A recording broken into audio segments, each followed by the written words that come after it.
that true love is blind? Or does he create his vision of perfection, rendering the imperfections of life irrelevant? My dear friends, when I first heard the phrase, true love is blind, I felt like my village people were attempting to strike me with blindness for the second time. 8 years ago, I fell in love for the first time, and it nearly became my very last.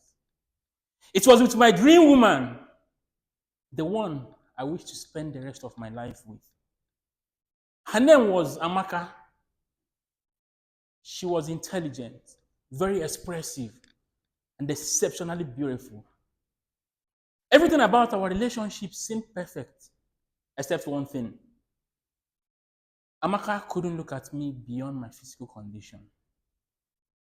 Every now and then, she would ask me, Pascal, is there anything that could be done for you to see again? My response would be, love me just the way I am. One particular day, something unbelievable happened that nearly altered my belief about this thing called love. It was Valentine's Day in the year 2017, and I decided to take Amaka out for dinner. While we were at the restaurant, sitting over a sumptuous plate of fried chicken, happily eating and cracking jokes, there was a television program airing a church service from one of the trending pastors in Healing and Miracle. As Amaka watched in amazement, she turned and said to me, "You will go to this church for healing, no?" I reluctantly agreed. But having noticed my unwillingness, she lashed out. "Pascal, you seem to be comfortable with this blindness. You don't behave like someone who wishes to see again." I was terribly confused, like an English student who the teacher have asked a question in French.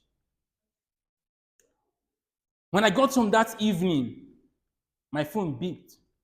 As I checked, it was a message from Amaka. Guess what she sent? Breakup test. I was heartbroken. At that point, I lost the belief that a visual impaired person like me could ever find love again. But 5 years later, I met another interesting young lady. Guess what her name was? Amaka, you get it.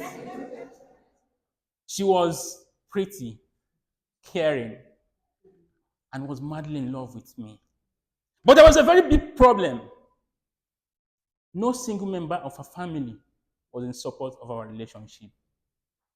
They told her that I was a liability, that accepting to do life with me was as good as bringing unending suffering to herself and shame to the family.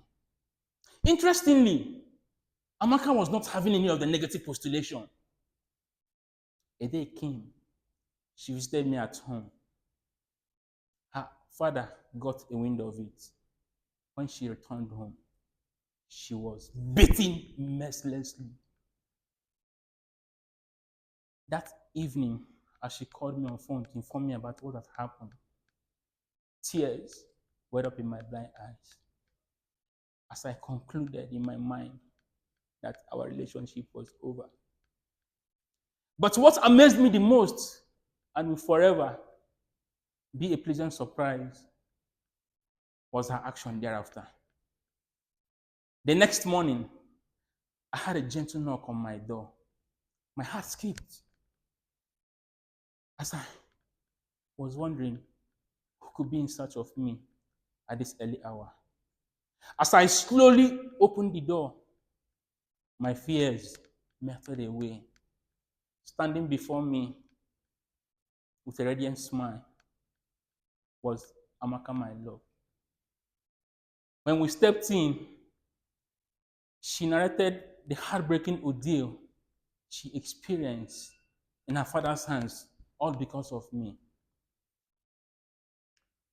My voice barely a whisper.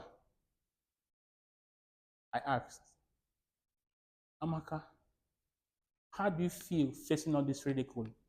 All because of a blind boy like me. What's her response melted my soul completely.